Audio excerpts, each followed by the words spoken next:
Everyone, and welcome to today's very informative and engaging webinar on the Airlander hybrid aircraft. My name is Dave Entwistle, Chairman of the IMechE Aerospace Northwest Committee.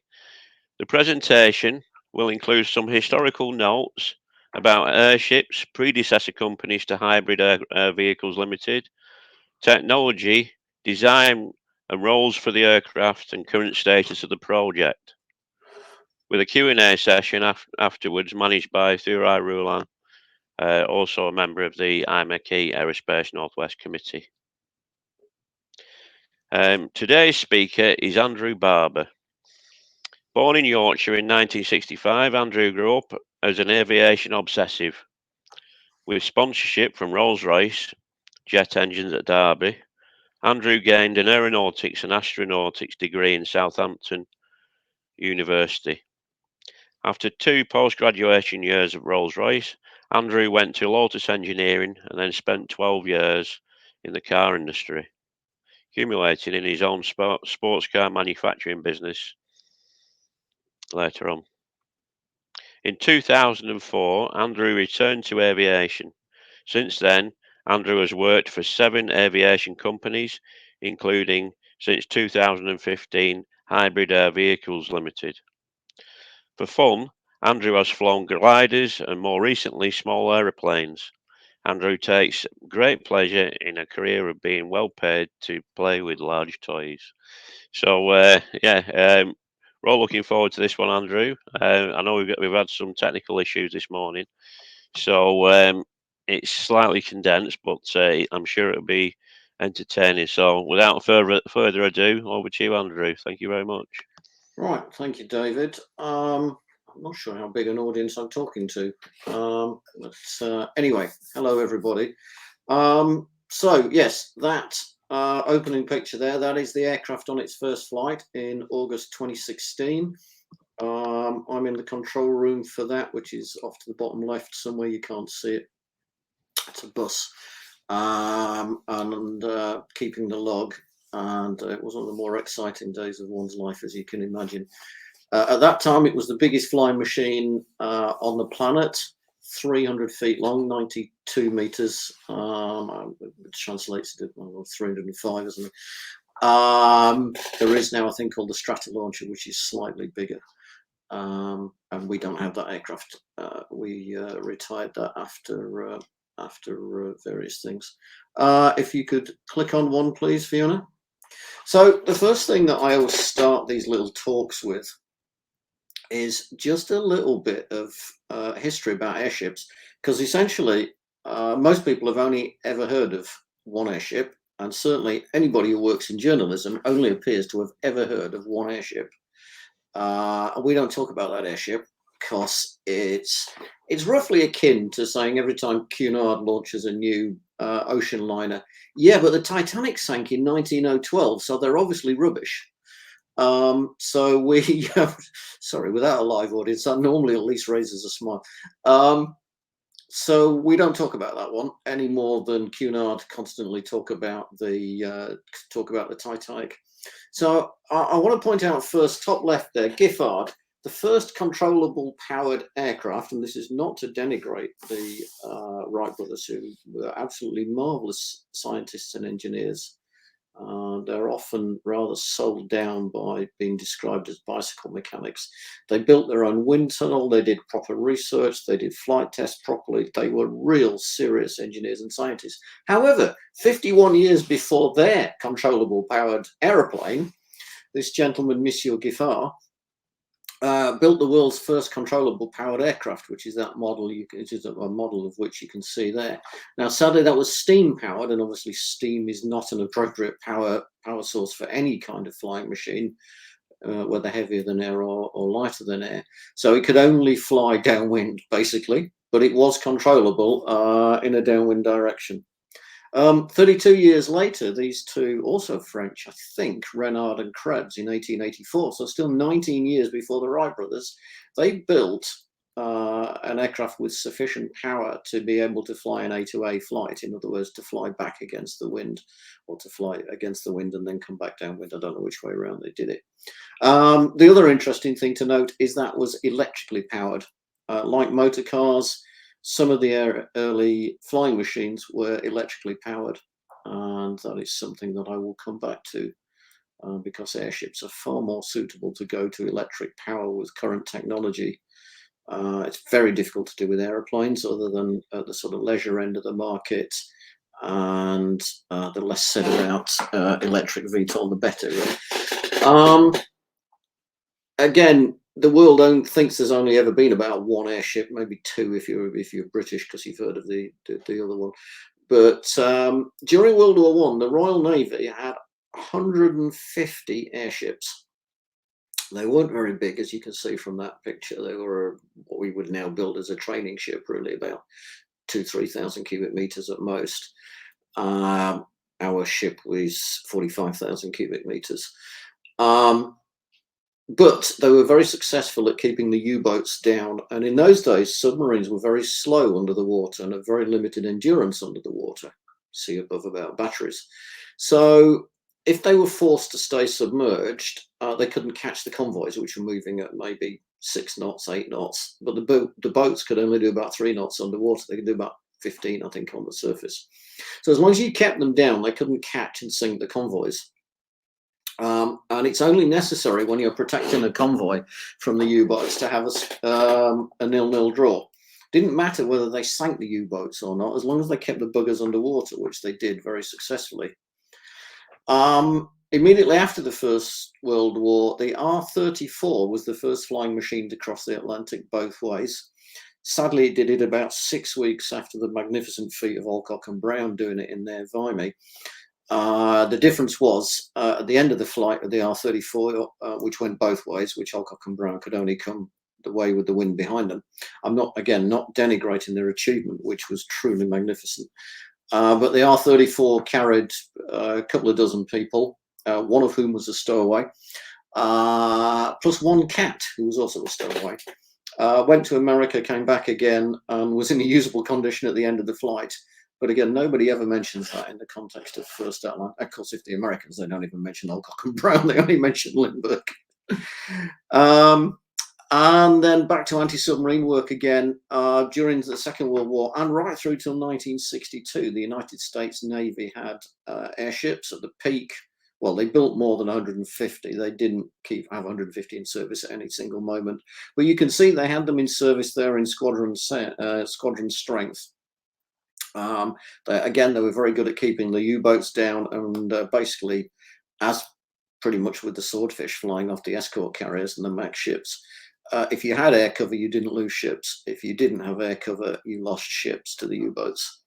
So I think there's one recorded instance of an airship actually sinking a U-boat, but as I say, a scoreless draw is perfectly adequate. After the war, they became rather bigger and more capable. They would fly 36-hour missions out to 200 miles, and they did that in everything the North Atlantic could throw at them, in gales, in snow, in ice, and in fog. And they would do instrument landing talk downs down to half-mile visibility. So those are more the airships that one needs to know about, rather than the one or two that you might have heard of from other sources. If we could move on, please, Fiona. So more recently, there are other airships in the world other than the Skyships, but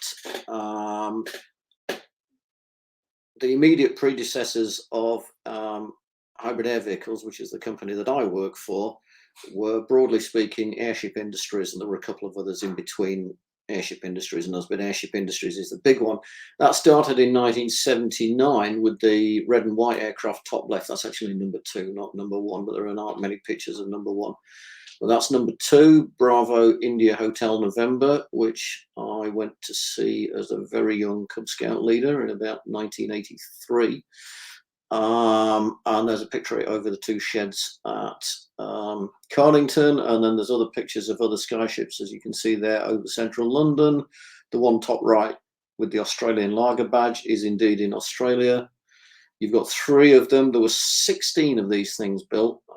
That's the only time there were ever 3 of them airborne together in the UK, over Cardington sometime in the 80s. The middle picture with the 4 airships, only 3 of which are Skyships. The other one is a Goodyear, I think. Being chased by a Maul, which is the aeroplane that I fly at weekends. In fact, not that particular one, obviously, but so that was the great airship race around New York sometime in the 80s or 90s, which was won by a skyship with our current chief pilot at the controls. Bottom left is a bigger skyship called a Sentinel, and bottom right is a one-off that our company built in the early 2000s called the AT-10. So, and we still have our chief test pilot, as I say, is still the person who's been flying them since the 80s. Our chief engineer has been working for the company since the 80s. So they've both made their living for the last 35 years out of airships, and the pilot has occasionally gone and worked for the airlines for a while, but the chief engineer has not worked for any other company but an airship company since the late 1980s, and he's always made a good living out of it. Certainly good enough that he's got an Aston Martin. So, so yes, things again, most journalists don't tell you about this stuff, so I wanted to bring that in. We know what we're doing because there are people in the company that have spent the last 40 years doing it. Next, please, Fiona. So a very quick history of HAV. We've actually been around now for more than 15 years, and as I've already said, we inherited designs and people dating back to the 70s. It is important to emphasize that the Airlander is a British innovation. It was developed in Britain, and it is staying in Britain as far as I know. I flipping hope so, because I don't want to move at this time of life. The reason I say this is at one point that prototype, which you see there top right, was actually built on an American military contract. And then when they had one of their budget crises and cancelled literally hundreds of projects, of which this was just one, in 2012, they sold it back to us for less than 0.5% of what they paid us to build it. But that has led people to report that it is an American design that we bought. That is not true. They bought it off us and then sold it back to us for its scrap value. Our offices and workshops are currently in Bedford, but our final assembly plant, including the operating airfield for the test flying and the production test flying, is almost certainly going to be somewhere near my hometown of Doncaster. It's not anything to do with me. That's a commercial decision. It's nothing to do with me. But I'm very pleased that that's going to happen, as Doncaster is very much what the Americans call Rust Belt, or now Warehouse Belt. There's about 60 of us in HAV at the moment, mostly in Bedford. We have a handful in the States as well, working on military sales. That full-size prototype was flown in the States in 2012 and then flown in the UK in 2016-17. Picture bottom right is only in there because the Urbit in the flight test engineer's seat with the baseball cap on is me. I'm one of only 5 people in history that have ever flown on an airline. I haven't flown it, I've only flown on it. Dave, who's flying it there, is the only person in history that's ever flown one, but he's had 4 different flight test engineers, of which I was one. That was over 5 years ago now, but it's still one of my nicer memories of my long career. Ready for production in base configuration, which has 4 V12 turbocharged diesel engines, gives you an immediate 75% reduction of greenhouse emissions effect. It's a big reduction in how much fuel you actually burn, but because we fly around at between 1,000 and 9,000 feet, basically, usually somewhere in the middle, our emissions have a much less bad effect for greenhouse than other emissions. And also, we don't create contrails. You don't get contrails at those sort of levels, and contrails are a significant part of the warming problem as well. That can be in service about 5 years from the day we get enough funds to do it. The only thing stopping us doing it is money. No books, no book Rogers, as the old saying goes. A couple of years after that, we'll go hybrid electric, which will basically be 2 fuel cell powered engines and 2 kerosene powered engines. And the kerosene engines will be switched off for most of the flight, and the aircraft will do most of the flight just on the 2 fuel cells. We're not going via batteries. We don't think batteries are a viable proposition for large flying machines. And then we will go all electric, and again, no inventions are required. We just go to 4 fuel cell driven motors. Certainly by the end of the decade, maybe a little bit quicker, depending on how much money we get and how well things go. We have a CAA design organisation approval. This is an aviation group, so I'm guessing most of you know what that is, and that covers whole aircraft design and flight test.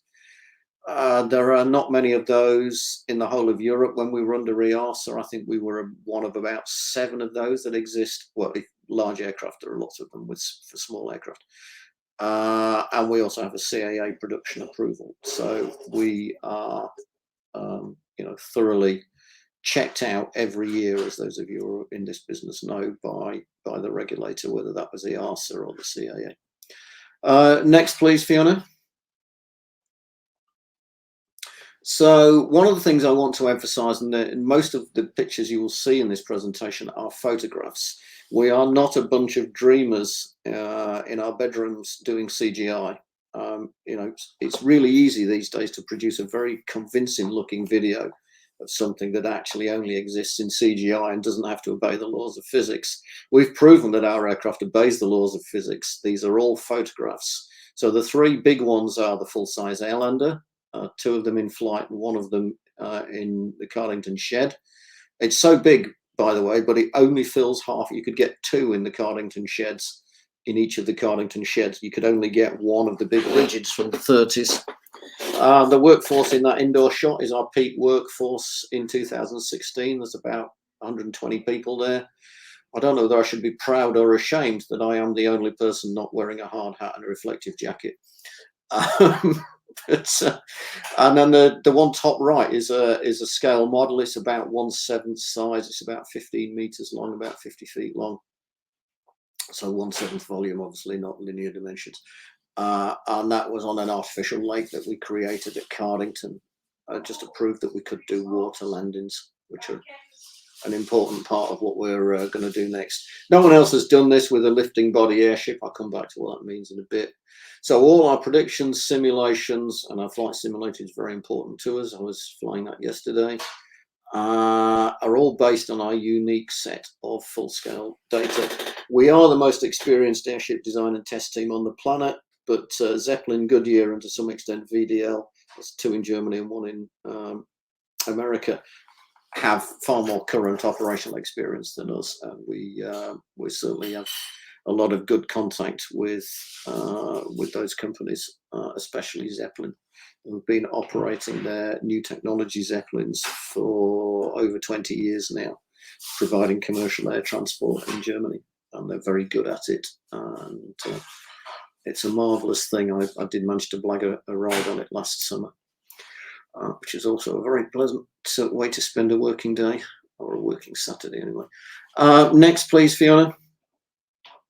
So a word about sustainable aviation. The world is changing, and zero carbon aviation targets are the future.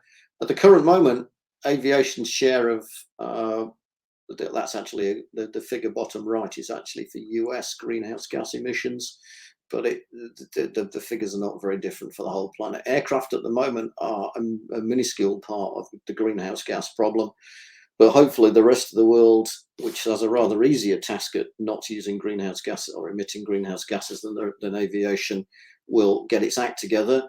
And of course, if we don't fix something, we will gradually become a bigger and bigger problem.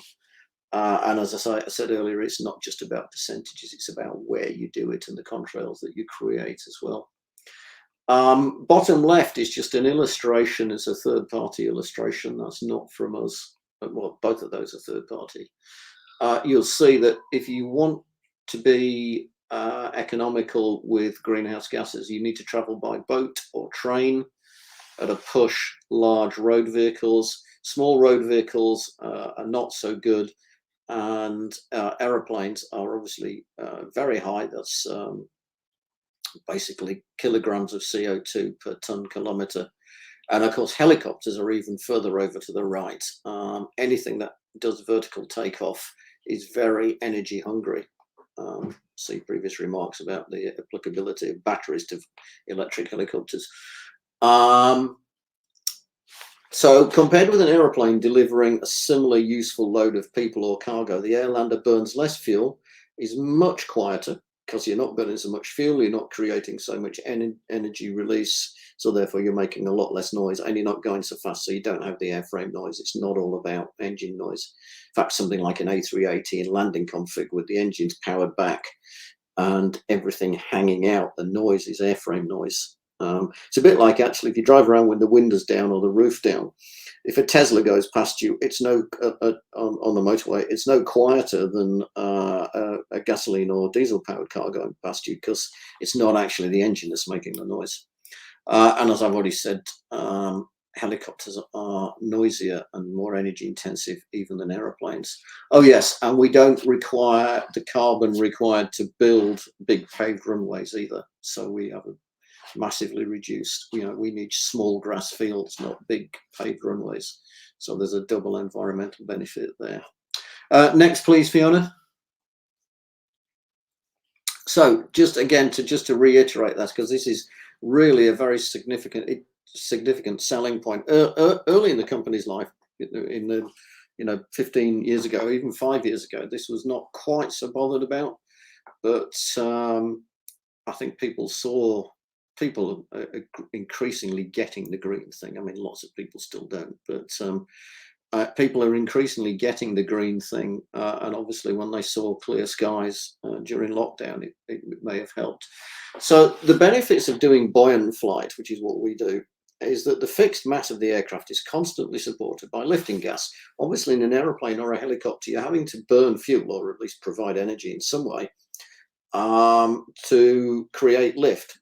For every instant that you want to fly, you've got to create lift. Whereas we fill the ship with helium once and top it up a couple of percent a year. The leakage rate is very slow with modern materials.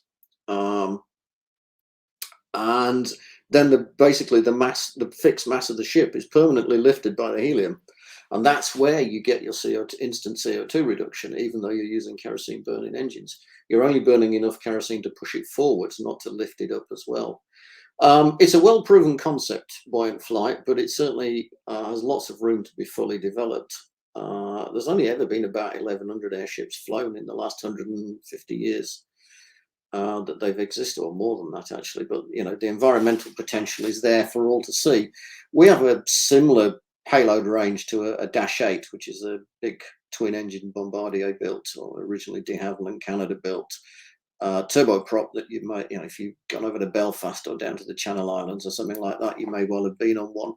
It needs a mile of paved runway, and it needs 10,000 horsepower to get off the ground. We need about 600 meters of unpaved area, grass or whatever, mud, ice, water even. And we only need a couple of thousand horsepower to get off the ground. So that's where your environmental benefits come from. Next, please, Fiona. So a quick look at the technology of the thing. Obviously, we don't have long to do this in detail. So the reason we call it a hybrid air vehicle is it combines buoyant lift with aerodynamic lift with vectored thrust. Traditional cylindrical airships do have an element of aerodynamic lift because, as most of you will know, as this is an aviation group, anything moving through air with an angle of attack creates lift. It's just that the cylindrical body doesn't create a lot of lift. But all airships operate very slightly heavy. They don't actually float. They're not a balloon. But it's just by building that lifting body shape, we are able to create much more aero lift. It's a stubby little wing, effectively. So we are much more flexible in our operations. A traditional airship, it's necessary to keep it very close to equilibrium, which if you want to fly long distances gives you a problem. It was okay in the olden days. They were full of hydrogen. There's a lot of hydrogen. The universe is made of it, and it's easy to access. And you don't mind if you burn more fuel such that you start to become light, you just throw some hydrogen away. You don't want to do that with helium. There's plenty of it. I'll come back to that later. There's plenty of it, but it's not cheap. So you don't want to be throwing it away. Even in the 50s, when the American Navy were flying them, one of the chaps who's still around that I've exchanged messages with, pre-COVID actually, I'm assuming he's still around, they're all quite old now. It was a matter of honor that you didn't waste the taxpayers' money by judging your flight so badly that you had to dump helium. And if you dumped helium, then it was a round of drinks in the office as mess after the flight.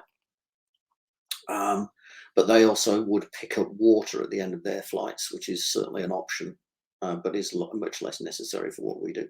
It's a non-rigid. It is purely an inflatable. There is no rigid structure inside that hull, unlike the Zeppelin or the Bryn ship, both of which, and indeed flying whales, are all rigid or semi-rigid ships. This is a non-rigid ship, or what the media will loosely call a blimp.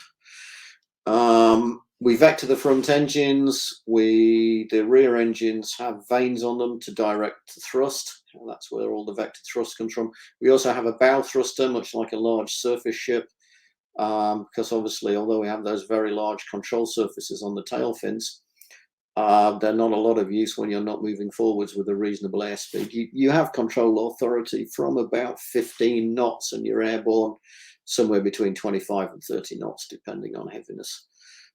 So we use the bow thruster mostly on the ground, but it has its uses in the air. I've been trialing some engine failure cases in the sim. And certainly if you end up in a very asymmetric thrust condition, you can set the bow thruster as a trim effectively. We moor under the nose rather than on the nose, because it's physically not terribly practical to moor on the nose with a non-cylindrical ship. And then obviously all the useful load, broadly speaking, goes under the ship in that payload module. That is the short payload module, which is probably for sort of surveillance applications. But we have, there'll be a long one as well, which will be longer and wider than an A321, which is the biggest Airbus single aisle sort of thing you would go to, you know, Turkey or Egypt or the Canaries or something like that on. But you know, much pleasanter environment, unpressurized, big windows, and you can see the view. So ultra low carbon air transport at commercial scale. We're already at technology readiness 7 with the combustion engines, which means basically all the technology is there and all we need is the money to productionize it. TRL 5 with the fuel cells. We've got to do a little bit of work to make sure we're storing the hydrogen safely and all those good things, but everything we need exists. It's up to 10 tons payload. It's up to 5 days endurance. We will certify it for instrument flight rules, which basically means you can fly in cloud when you can't see, and more importantly, you can land using instrument approach systems. And we will also fly for flighted known icing. And a commercial aircraft that can't do those two things is not particularly commercial, because you've got to be able to fly in bad weather, basically, and you've got to be able to fly when there might be icing. An aircraft that can't do that is rather less practical. And there will be land and waterborne operations with no requirement for paved runways, which I think I've banged on about enough. Next, please, Fiona, if you would. So comparison with a conventional airship, again, I've hinted at a lot of this already. So the aircraft badged as a Goodyear there is actually a Zeppelin. So for about the last 5 years, the Goodyear blimps in America have been neither Goodyears nor blimps. They are Zeppelin semi-rigids, and they are rather marvelous machines. But they were built for them by Zeppelin in Germany. The two companies have had a relationship since the 20s. But people still call them Goodyear blimps, but they're not really. Anyway, we have the lifting body shape rather than a cylindrical shape. You can see our shape there in that picture. That's our major innovation, basically. Others have played with it at subscale, notably Lockheed, but we've proven it at full scale. As I say, that is a photograph of the full 300-foot long ship. And then since we stopped flying that ship, and in parallel with it, we've done a lot of wind tunnel work, a lot of computational fluid dynamics. And again, I feel able to use those phrases, as this is an aviation group. We've been able to sort out the lift coefficient, the drag coefficient, and the pitching moment coefficient to get what we want. We use a rolling takeoff and landing like an aeroplane. So a conventional airship where you're confined to staying very close to EQ, equilibrium, it can go about 0 to 5% of nominal mass, and the nominal mass of the Zeppelin is about 9,000 kilos. So they can go to about 400-500 kilos heaviness. But that's about all they can manage. We can go a much broader heaviness range. What that means is, as I hinted at earlier, we don't have this problem of constantly juggling fuel and payload and ballast on long flights. It's all right if you're just doing a once around the lighthouse sort of trip. But if you want to go fly for several days, it's quite difficult if you don't do what we do. We have commonality with the Zeppelin, which I say has been operating brilliantly for the last 20 years. Vector thrust, horizontally and vertically. They have a tail thruster rather than a bow thruster. You can just see a sideways propeller on the tail on that picture, as well as you can see the front engines are half vectored there, and the rear engine vectors as well. It's pointing backwards in that picture, but you can see the front engines are half vectored in that picture. We all use helium as our lifting gas. We all use electronic fly-by-wire, or actually in our case, it's not fly-by-wire, it's fly-by-light. Fiber optic cables are much lighter over those lengths, and also they're not susceptible to electronic interference, which copper or aluminium cables obviously are. Advanced materials, there's almost no metal in the aircraft other than in the engines. Everything else is lots of clever composites, the cables, the whole fabric. But the only traditional material is the fabric covering of the rigid control surfaces and the fixed tailplanes. And they are fabric covered, and on that prototype we actually used the aircraft restoration company at Duxford to fabric them for us, because they're good at that sort of thing. And we will maintain that, but other than that, everything is materials that have been invented in very recent years. And because of all those control systems and because of clever mooring masts, we have very small ground handling crews. Put out of your mind any images you have of large numbers of people pulling ropes. That's just not required. The ground handling crew is a handful of people. Next, please, Fiona, please, if you would. Oh, how are we doing? 12, that's about right. So a bit about what you, well, just some more stuff. So that is the aircraft, just going back to that photograph first. That is the aircraft being floated inside the hangar at Cardington. That was a good night's work. This is a test you do at night when everybody else has gone home. You just keep the test team and you kind of finish work for the day, have a pizza and then do this test. We float the ship in the hangar. Obviously it's not free floating. The blue Q, which you can just see on the ground under the tail fin, is a concrete block, a couple of tons, I think, and that is connected to the ship via cables with load cells in them, and obviously there's one at each corner. And we floated the ship in the shed, and we were able to. That's how you basically work out what its mass is. You have to be indoors to do that. You can't do that outdoors on the mast. But that was a good night's work. That was pretty exciting to see the ship float, and we didn't just float it level like that. We tipped it up and down as well. That was a good night's work. We enjoyed that one. So what the Airlander, going to the text, what the Airlander lacks in straight line speed when compared to an aeroplane or a helicopter. Other than that, we operate in the same way in the same weather, as I've already said. The ability to operate in all weathers is well proven by the Americans in the 50s and 60s, and actually in the 20s and 30s as well with the big rigids. And we mitigate the effects of that low airspeed, our short field capability and our ability to use unpaved runways or water. And of course, lots of the world's important cities are built on lakes or bays. We can, and we're very quiet, we can operate much closer to the city centre. You know, if you want to go from London to Amsterdam or London to Paris or London to Dublin, the big faff that you've got is getting to the airport, because the airport's 30 miles out of town along very crowded roads, or you're lugging your baggage on public transport. So we mitigate some of the speed differential that way. And the other thing you can do very cleverly, and again this dates back to the 20s, there's a standard reference for airship people that was written by Scott, who was captain of the R-34 when it did that transatlantic double flight, written and delivered to the Royal Aerosoc in the 20s about using weather patterns.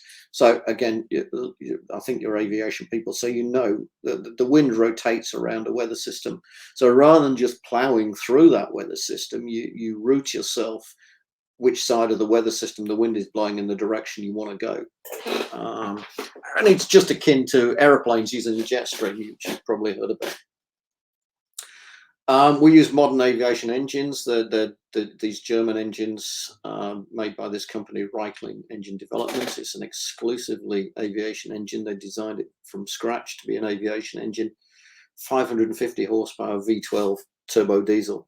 The V12 is nice, makes it sound like a Merlin in my head, but obviously it's a turbocharged diesel, so it doesn't sound like a Merlin, sadly. But anyway, and we apply the same certification safety requirements as large aeroplanes, so similar to what's called Part 25, FAR 25 or CS 25, depending whether you're American or European. And that includes things like lightning strike and high intensity radio frequencies and known icing and systems safety. Obviously, these modern aircraft, whether it's us or an Airbus or a Boeing, they're very complex control systems in principle, but power distribution and all those good things as well. And anything which can cause a catastrophic scenario, which is polite language for it can kill you, requires the 10 to the minus 9 probability, and there may be no single cause. It doesn't matter what probability you dream up, you may not have a single cause for a catastrophic scenario. We come down to a hazardous scenario where you basically break the aeroplane and you might hurt 1 or 2 people. Then it comes down to 10 to the minus 7. Those are far superior to any helicopter. You cannot achieve that with a helicopter, particularly the no single cause. It's just not physically possible. As any of you have studied helicopters will know, they're marvelous things, but they're not as safe as aeroplanes. Propeller debris release, we will ensure that even if you lose a whole propeller blade, it will not bring the aircraft down in any reasonable circumstance. It is not possible even to build a large aeroplane that can be guaranteed to stand up to that. The Americans lost a Marine Corps Hercules 5 or 6 years ago. It's really hideous. They lost a Hercules and everybody on board when a propeller came off, and the scenario just everything stacked up against them. It went through the fuselage, came out the other side, and it broke the aeroplane down and killed everybody. So even with a large aeroplane, you can't guarantee that if a blade comes off, it won't bring the aircraft down, but we will do, as they do with airplanes, everything we can. And we'll have fire prevention, detection and suppression and all those other good things. I mean, some good things about this aircraft, if you don't have any engines, you still have a viable flying machine because it's not very heavy.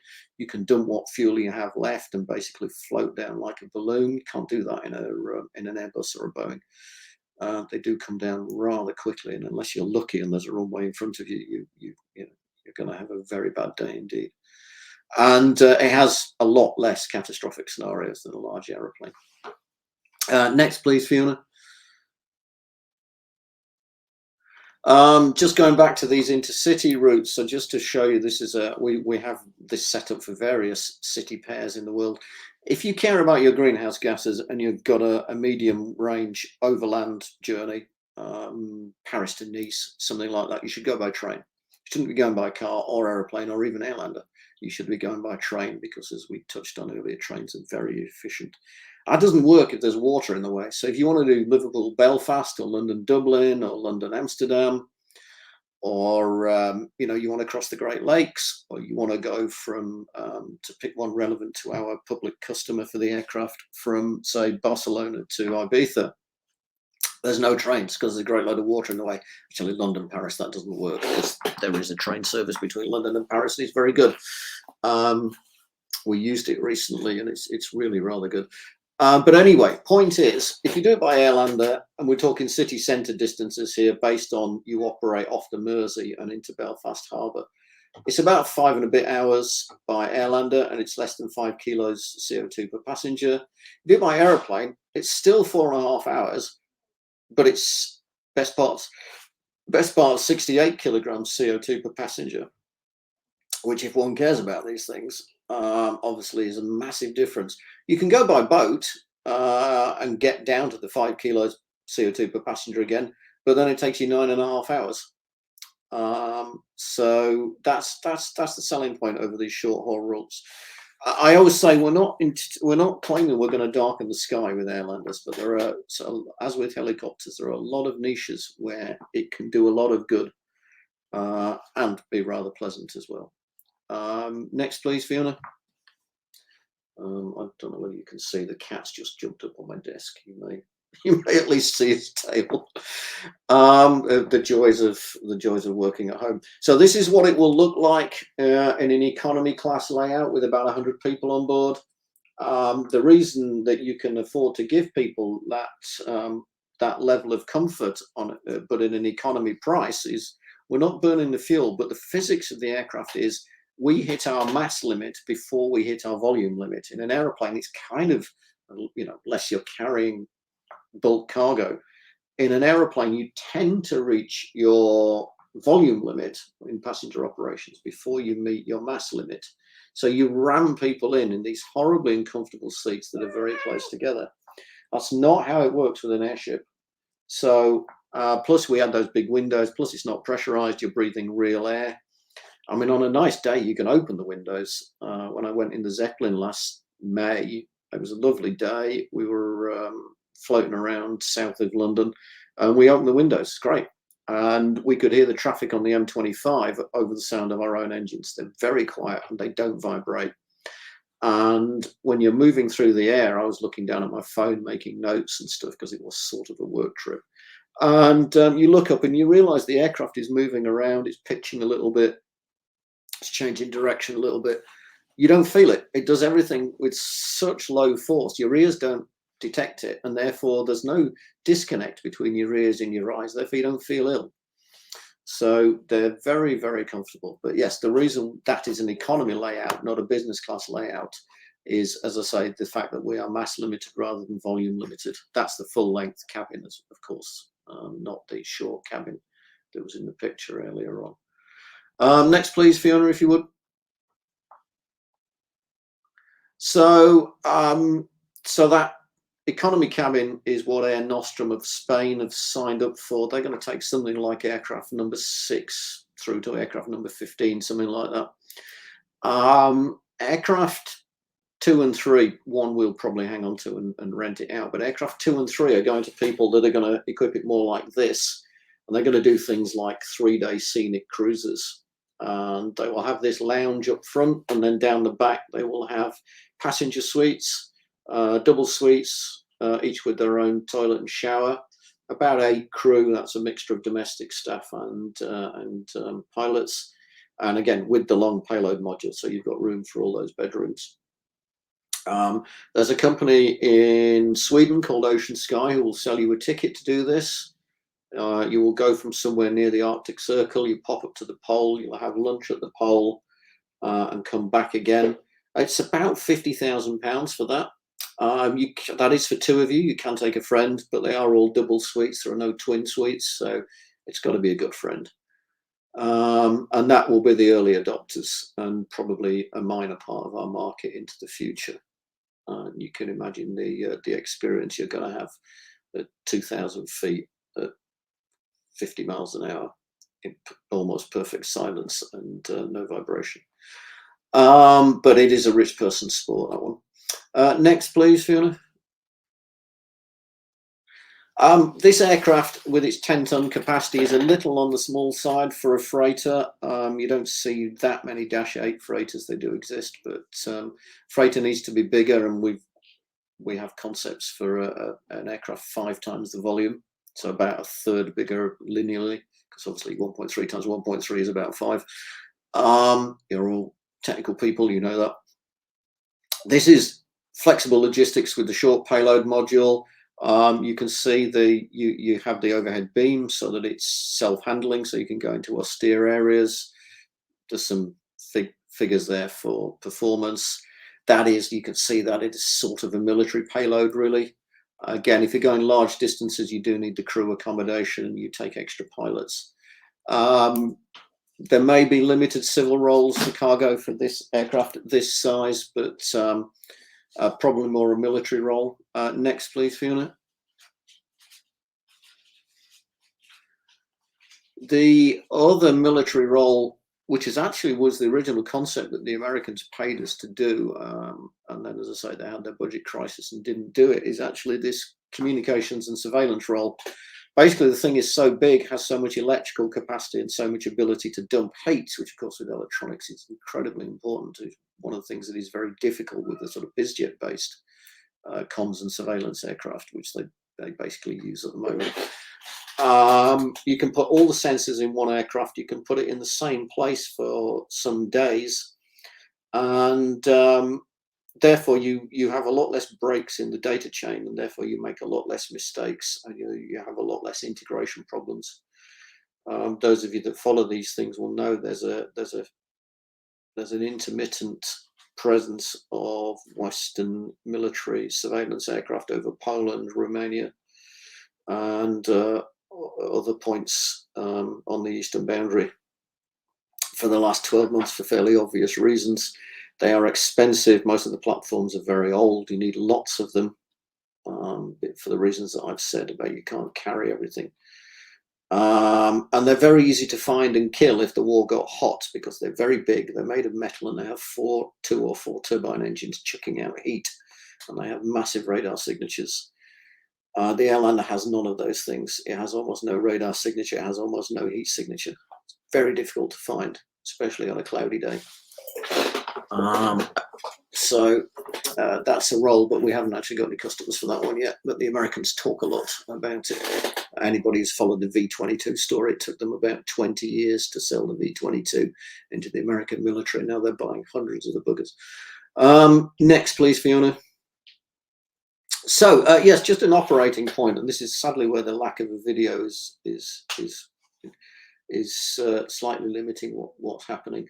So weather vaning and kiting. So weather vaning is it rotating on the mast, and kiting is it lifting on the mast. So there are three pictures there. The one on the left, the black and white one, is I think it's the Los Angeles sometime in the 20s or 30s. And nose-mounted ships, that is a part of it is a design case. The crew were on board then. I'm guessing they broke a few mugs and plates, but other than that, it was fine. It came down the other side and everything was fine. It was designed to do it. The small ship in the larger image is actually a still from a video, and you can see that is both kiting, which is obvious, and not obvious in that still. It is also weather vaning. There's actually a ground crew person on board, and they are operating the elevator controls to mitigate that. And that is not actually a windy day, but it's a hot day, and that is a very close to equilibrium, small, close to equilibrium ship. And that's what they do. And then the picture bottom right is Airlander kiting sometime in 2016 or 17. And again, perfectly normal. It's meant to do that. You can't strap them to the ground. They'd have to be so strong. They'd be a building effectively, and they'd be so strong you could never fly them. So you let them kite and weather vane. Problem with that picture is one of the more scurrilous British tabloids. Well, all right, I'll tell you, it's the Daily Mail. Basically printed that and said it was crashing again, because that's the sort of thing they do. They just make these things up. But luckily our PR people were on it and got it withdrawn within the hour. But that's what we're up against with the media, or parts of the media anyway. Next, please, Fiona. Maintaining these things is fun, because, as I've just said, it moves around on the mast. You can't just drive a crane or a cherry picker up to it, but you don't want to take it in and out of the hangar every 5 minutes, because that is, a complicated operation. And actually, when the place where airships most often get broken is taking them in and out of the hangar. So that's how our mechanics deal with the maintenance. They use those ascenders. You can see they're electrically powered chest packs that run them up and down on ropes, and that's how they do the maintenance. They love it, apparently. Terrifies the hell out of me, but they do it. Next, please, Fiona. I suppose I better leave some time for questions. We're going to go to Doncaster, but we'll keep our head for the final assembly line in the Doncaster, Barnsley, Rotherham, Sheffield area. They are welcoming us up with open arms up there, which is not what happens in the southeast. Not just with Airlander, but with my previous company, where we wanted to build an aircraft factory. The boss got so sick of trying to do it in the UK, he took it to America. But we will keep our headquarters and design functions in Bedfordshire. Next, please, Fiona. Two frequently asked questions. Helium supply. Helium is a byproduct of oil and gas extraction. If people want to buy helium, then the extraction companies harvest it. No one buys it. They just chuck it away. They just vent it to the atmosphere. And obviously, we're not going to stop extracting oil and gas, even if we stop burning it, because those hydrocarbons are far more useful for other purposes. there's already at least 50 years of known helium reserves, and current consumption is principally in medical devices and space vehicles. If we built 600 Airlanders, which is about 20 years production, we'd still only be using about 1% of the world's helium consumption. So the helium it's a significant initial build cost, and it's a small ongoing running cost. All-weather ops, as I've already said, until 1962, airships were all-weather vehicles for civil and military purposes. Since then, because they've mainly been used for tourism, advertising, and visual surveillance, people have got the idea that they're fair-weather aircraft, which is just simply not true. Those are the 2 FAQs. I think that's the last, Fiona. Just flip one more. Yep, that's your lot. Oh, and that I commissioned that recently from a local artist, but you can go on her website and buy a print of that. It's a rather marvelous thing. As I say, I commissioned her to do that, or rather, my other half commissioned it as a birthday present for me. So that's your lot, I guess. We go, if you just go to video only of me, I'll try and answer questions in whatever time I'm allowed. Right, thank you very much for that, Andrew. It was a fascinating presentation. Questions are coming in. The first one is from Doug Holden, who's retired. Do you have the equivalent to watertight bulkheads inside the envelope? No, it's a good question. Actually, that is quite an FAQ as well, actually, and it's a very good one. No, it is a single space in there. The rigid ships tend to have lots of individual compartments, but no, it's a single space. The only divider is, you can see when you look at the ship, is kind of 2 cylinders attached down the middle, because obviously an inflatable wants to be round, basically. So there is actually a flexible curtain down the middle to give it the shape that we want. Otherwise, we wouldn't keep the shape. It would blow out to that shape rather than being that shape. We fair the gap in the middle with a piece of fabric. But and there are holes in that which actually can, using one-time inflatable plugs, be closed off. If you have a significant leak on one side, you can close it off so that that leak is only on one side. But broadly speaking, no, it's a single space. So yes, it's a good question, but not really, no, other than that one curtain down the middle. The next question is from Trevor Foote from Babcock International. He's a ship systems instructor. Will you need to have any specialized ground equipment support for refueling, disembarking, etc., or will currently available GES be sufficient? Excuse me. So you have one. No, I didn't put it in the presentation. I normally do. You have one piece of special ground equipment, which is the mobile mooring mast, which is basically a large piece of off-highway earth-moving equipment. All the earth-moving stuff is removed, and we put a mast on top of it, a telescopic mast on it, and either that drive to the ship or the ship taxis to it. It's not necessary to have a mobile mast. You could have a fixed mast, which would be very cheap to do, but it's slightly less flexible in operation. But the ship tears up the grass not at all, whereas the piece of earth-moving equipment rather tears up the grass if it's soggy. That is the only bit you need. The other things, the refueling, the disembarkation, the catering, the labs, the galleys, you do that with standard vehicles. Essentially, as I said, the vehicle rotates and kites on the mast, but if you access it via the nose, that's the center of rotation. It's not moving.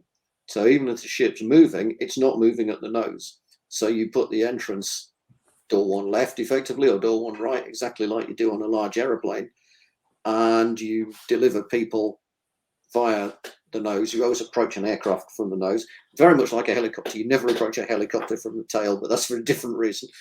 But you approach it from the nose, and then you just step on, and the steps just stop short of the floor, and you just step up onto the first step.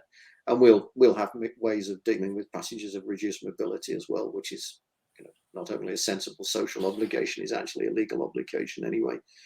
But yeah, the only piece of specialist GSE is the mast, whether that's a mobile mast or a fixed mast.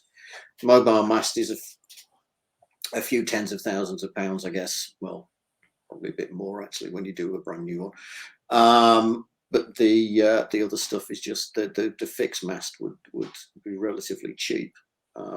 You do need to ground anchor it, but you just do that with big corkscrews, basically. The mobile mast, you do actually ground anchor that as well, if for the full 70 knot wind capability. Up to about 40 or 50 knots, you don't actually need to ground anchor it. But above that, you need to ground anchor it. So yeah, you do need to buy a mobile mooring mast. I really should have had a picture of that. It's a big tracked vehicle with a little mast on it. Thank you, Andrew.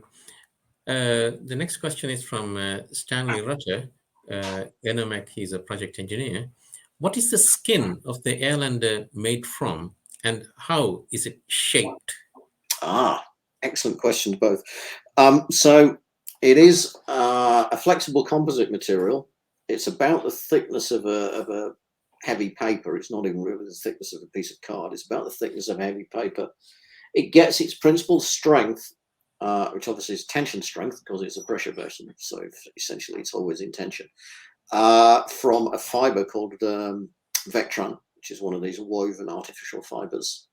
And choosing your weave and your the denier of your yarn is absolutely critical to getting this right.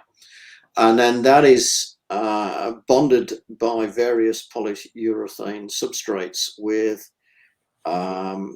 two other layers. There's a mylar layer which keeps the gas in, and there is a Tedlar layer which keeps the weather out and, broadly speaking, encourages the rain and the dirt to run off. So when we brought it out of the shed, it was really dusty and filthy. The first breath of wind and all the dust had gone, because things don't stick very well to Tedlar. So it's a triple composite plus all the polyurethanes that bond it together.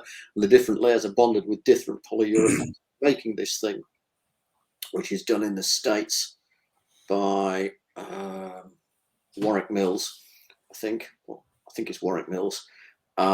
Is a process in itself. And then, well, essentially, achieving the shape you want is a bit like making a shirt, really.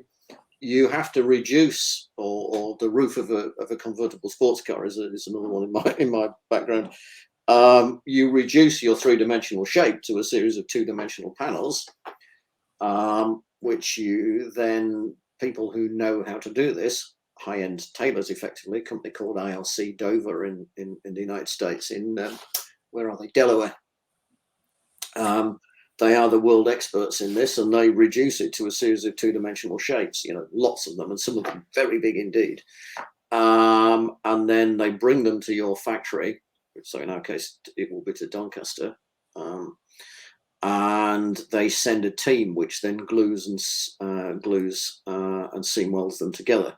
And as we build up our production capacity, they will teach the local workforce to do that, because they don't want to be sending their workforce from Delaware to Yorkshire every 5 minutes, every fortnight, broadly speaking. So they will teach the local workforce to do that. That is part of the jobs that we'll be bringing. ILC are an interesting company. They started off in the 20s as the Playtex company, making foundation garments. They did very well during the Second World War, Arsenal of Democracy and all that. That seems to be happening again, sadly. And then they carried on doing that sort of thing after the war. They also, as I say, do airships. The Zeppelins, I think, are made by them as well. Thanks. Yeah, thanks, Andrew. Sorry, it's we had to go to a close. It's coming up to 1 o'clock. Andrew, my God, what a fabulously informative presentation. We thoroughly enjoyed it. I think I certainly learned an awful lot, and there's much more to learn, obviously. Many, many thanks on behalf of all the attendees and the Institution of Mechanical Engineers. Your efforts are very much appreciated. Most welcome. I'd like to show Andrew our appreciation in the usual manner. So thank you very much indeed, Andrew Barber. On that note, most welcome. Thank you. And on that note, I'd like to conclude this very, very informative session, very educational one, and very enjoyable one, I hope. and look forward to seeing you at the next event organized by the Institution of Mechanical Engineers Aerospace Northwest. It's a good afternoon from the United Kingdom. Bye for now.